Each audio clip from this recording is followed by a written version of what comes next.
जिंदगी में डरकर जीना कोई जीना नहीं होता, और जो मौत से न डरे वो ही इतिहास लिखता है।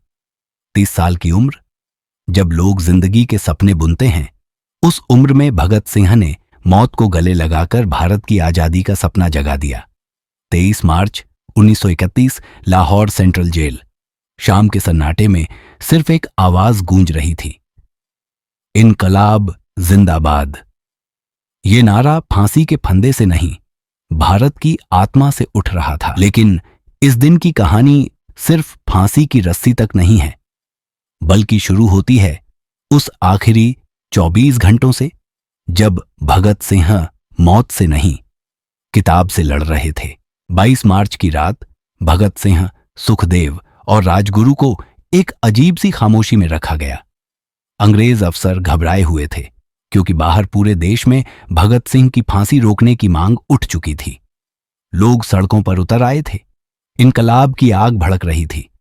ब्रिटिश सरकार ने डर कर फैसला लिया, कोर्ट की तय तारीख से पहले ही फांसी दे दो, बिना जनता को बताए, बिना किसी अखबार को सूचना दिए।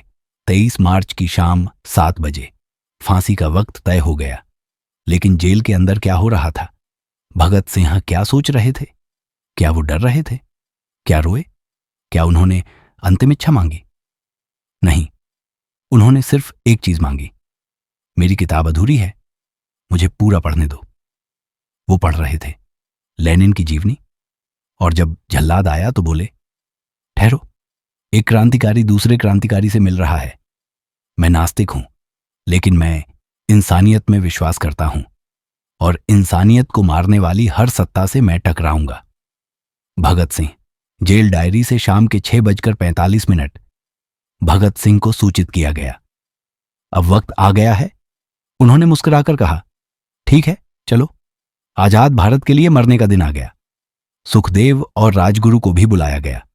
तीनों ने एक दूसरे को गले लगाया और एक साथ कहा, इनकलाब जिंदाबाद। 23 मार्च 1931, शाम के 6:55 लाहौर जेल के अंदर 3 जवानों की चहलकदमी हो रही थी, जिनके चेहरे पर मौत का डर नहीं, बल्कि क्रांति का गर्व साफ झलक रहा था।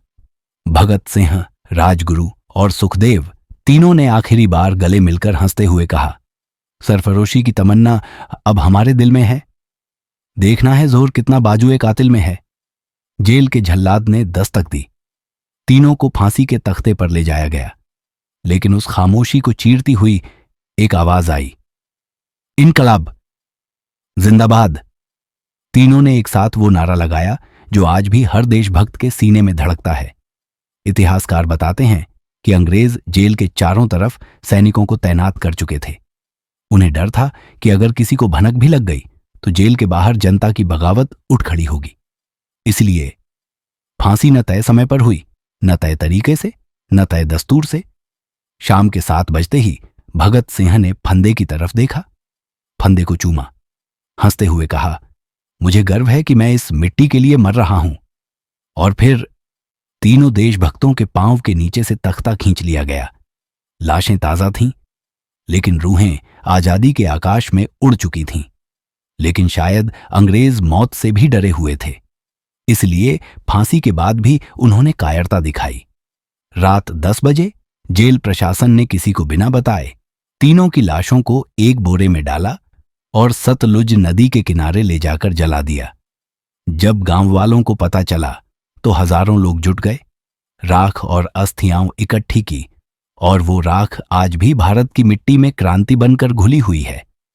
मैं आशा करता हूं कि मेरा बलिदान भारत में स्वतंत्रता और समानता की आग को और तेजी से जलाएगा।